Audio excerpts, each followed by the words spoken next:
नमस्कार दोस्तों, स्वागत है आपका मेरे चैनल पे। दोस्तों, जैसा कि आप जानते हैं कि हम आत्मनिर्भर भारत की तरफ बढ़ रहे हैं डिफेंस टेक्नोलॉजी को लोकली ही डेवलप करने के लिए। और इसकी शुरुआत हमने की थी मेक इन इंडिया कैंपेन के तहत, जिसमें यह कहा गया था कि फॉरेन फर्म्स को इंडिया के अंदर बनानी चाहिए ये सारी चीज़ें, और हम इसके अंदर बहुत ज़्यादा कामयाब भी हुए हैं। लेकिन दोस्तों, कुछ एक ऐसी छोटी छोटी चीज़ें हैं जिनमें हम आज भी स्ट्रगल कर रहे हैं, चाहे बात राइफल कार्बाइन की हो या फिर दोस्तों आज हम बात करने वाले हैं हमारी आर्टिलरी गन की यानी कि ATAGS की। इसमें भी बहुत ज़्यादा स्ट्रगल चल रहा है। दो पक्ष हैं, एक पक्ष कहता है कि फ़ॉरेन गन को इंडिया के अंदर बनाना चाहिए, ये सही है, जबकि दूसरा पक्ष ये कहता है कि जो लोकल कंपनीज ने गन डेवलप की है ये सही है। तो आज इसी के ऊपर बात करेंगे। चलिए दोस्तों शुरू करते हैं। तो सबसे पहले आपको बताना चाहूँगा कि आर्मी को कम से कम 3000 से 6000 होवित्जर या फिर आर्टिलरी गन कहें ये चाहिए, और वो भी 2026-27 तक। और इसके लिए DRDO ने एक ऐसी गन को तैयार किया था और इसे दो प्राइवेट कंपनी बना रही हैं, भारत फोर्ज और टाटा पावर। लेकिन इसे आर्मी के द्वारा ही या फिर हम कहें कि जो हमारा डायरेक्टर जनरल आर्टिलरी है उनके द्वारा कहा गया था कि ये टेक्निकली साउंड नहीं है, इसके अंदर कमियां हैं। और इसका सीधा सा मतलब ये है कि फिर से कई साल लगेंगे इनके प्रोडक्शन के अंदर, इनके अंदर सबसे पहले सुधार करना होगा।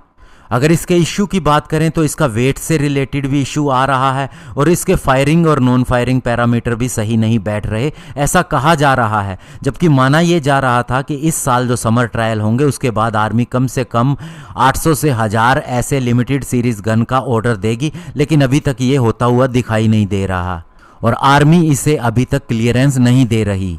और दोस्तों, इस गन के टेस्ट 2016 के अंदर शुरू हुए थे। और अभी दोस्तों इसका जो दूसरा पक्ष है वो ये भी है कि जो इजरायली एल्बिट कंपनी की गन है उसे भी यहाँ पर बनाने की बात चल रही है। सबसे पहले कोशिश ये हो रही है कि ऐसी 400 गन्स को खरीदा जाए और बाद में उसे इंडिया में ही बनाया जाए, ये गन उससे बेहतर है। लेकिन DRDO के द्वारा बताया जा रहा है कि इस एग्रीमेंट को होने नहीं दिया जा रहा।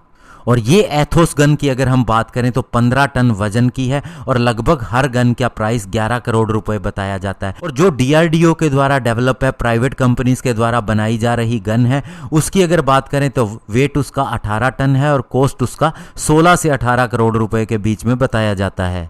लेकिन दोस्तों, आप जानकर हैरान होंगे कि जो ये एथोस गन है, जो इजरायली कंपनी की गन है, जब इसके टेस्ट हुए थे तो उस समय जो लोग प्रेजेंट थे उनका ये कहना है कि ऐसा भी नहीं है कि ये गन पूरी तरह से परफेक्ट है। बहुत से पैरामीटर के ऊपर ये गन सूट नहीं करती थी, कि इस गन के अंदर भी बहुत सी कमियां हैं। और आपको बता दें, जहां तक वेट की बात है तो भारत फोर्ज कंपनी ने कहा था कि हम इसके अंदर टाइटेनियम एलॉय का इस्तेमाल करेंगे जिससे इसका वेट कम हो जाएगा। लेकिन बात यह है इससे इसका प्राइस भी बढ़ जाएगा। और आर्मी चाहती थी कि इसके अंदर जो पुराना हाइड्रोलिक ट्रांसवर्स मैकेनिज्म है वो इस्तेमाल किया जाए ताकि इसका वेट कम हो सके। लेकिन इस पुराने हाइड्रोलिक सिस्टम की वजह से इसकी फायरिंग पैरामीटर के अंदर कमी आ सकती है और ऐसा पहले भी देखा जा चुका है। और इसके अलावा अगर हम दो और गन की बात करें तो हमारे पास एक 155x52 mm की धनुष गन है जिसके अंदर आर्मी ने इंटरेस्ट नहीं दिखाया। इसके अलावा भारत फोर्ज की ही भारत 52 गन है जो भी 155 mm 52 कैलिबर की ही है, इसमें भी ज़्यादा इंटरेस्ट नहीं दिखाया गया, ये हालांकि 15 टन की ही है।